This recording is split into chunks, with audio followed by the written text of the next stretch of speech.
typically, dominant leg is referred to as the task leg, what you would kick a ball with, what you would do some fine motor skill with, just like we talk about dominant hand, the one we do fine motor skill with as well. The one that goes often unnoticed, and I like to think of it as also dominant, it's the dominant support leg. What ends up happening when we have a dominant task leg and a dominant support leg, which pretty much everybody does, unless you have done some extensive training in symmetrical movement arts, whether dance, martial arts, sport. I've only met a handful of people that it's really difficult to discern what's their dominant support leg and what's their dominant task leg. So the nervous system sets up a different pattern of relationships depending on how we've learned to use each leg.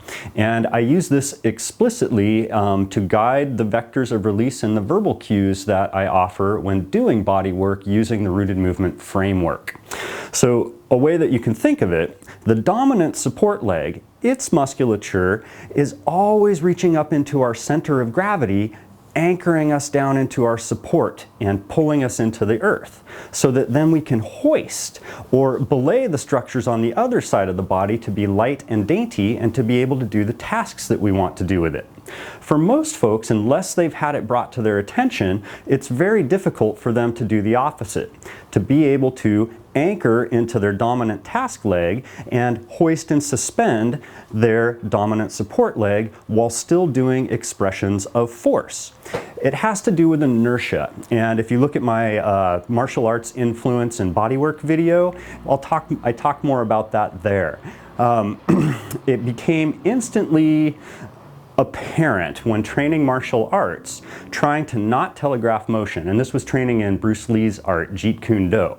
Telegraphic motion is when you do extra movement to prepare or stabilize whatever direction or vector you're going to move in. Well, if you're in a fight, that means that your opponent has extra time and extra visual stimuli. You are telegraphing to them what you are about to do. And instead of now talking about movement patterns, holding patterns, compensation patterns, I refer to them all as confidence patterns. They're the patterns that we've learned to recruit into to feel strong and secure and confident as though we are in control of our experience or our sensation at the moment.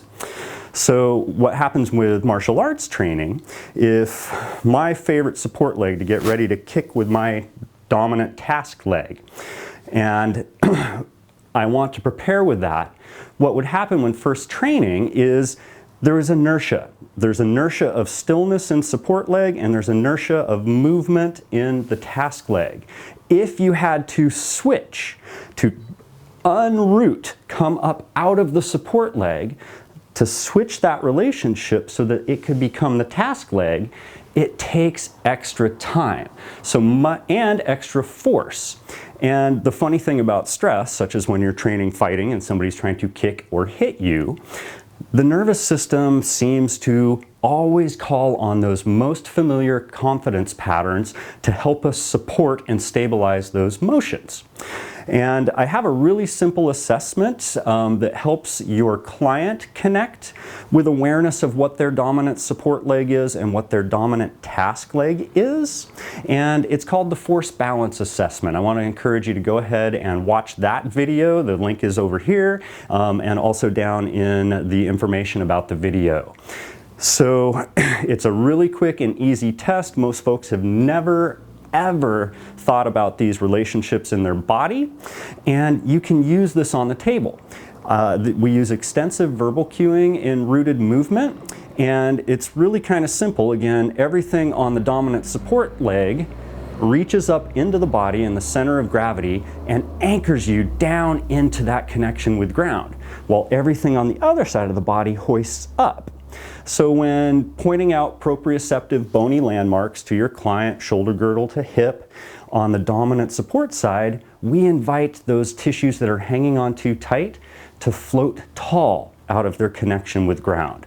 On the dominant task leg, we invite those structures to release, like dropping an anchor into the water, to let it hang from the structure that's being pulled up or supported by the dominant support leg. Now, the biggest thing that changes these patterns for folks, it's going to be trauma. So the confidence patterns, what if that favorite support leg gets injured? Well, my body has to then hold it double time and support it and pull it in. When I'm thinking about trauma and how it shifts these relationships to the support leg versus the task leg, I like to think about a starfish and I like to think about a turtle. If you have hurt any portion of your body, think about how a turtle can pull into the shell. If it's this arm or this leg, every other part of my body and its tensegrity system and nervous system works to protect and instill additional confidence patterns to retract that vulnerable part and hold it safely. And so part of the switching of cueing verbally is to invite those structures that are being pulled into center to extend. And that's where the starfish comes in. You can't really distinguish if you're looking at a starfish. I mean, you can distinguish when it's a human. We've got these 5 points. But if you think of me as a starfish and one arm, one point of the star gets hurt, all other points of the star contribute to help. So verbal cueing, besides working with dominant support and dominant task leg to invite floating up out and dropping anchors, we also invite all trauma-based experiences that are being held with a confidence pattern to be let go from the other parts. It can be a difficult transition for massage therapists to engage clients as much as we do in rooted movement with both communication, dialogue, and verbal cueing, interrupting them with our voice to help them feel connections, grow proprioceptive awareness, and neural body mapping. Now, if this is of interest to you, I want to invite you to take my online courses, the functional rib correction course or my myofascial foot health. We do like to take a philosophy of restoring natural foot function rather than propping them up on artificial supports such as motion controlling shoes or arch supports. Those will keep your foot weak and atrophied. We rehabilitate foot function so that we have the most tactile and dexterous connection with the ground that we can use. It gives us as many options as possible for how we hold our frame above the ground and use our leverage with ground to express force. And check out the schedule for live rooted movement seminars. We do roots, trunk, and canopy, and integrate. By working through these sections with myofascial techniques, we don't use any lubrication in our practice. We only use very refined touch to help facilitate the communication with the client and invite them to find their center and hold it more softly. Hey, thanks for watching. Be sure you click subscribe and stay tuned.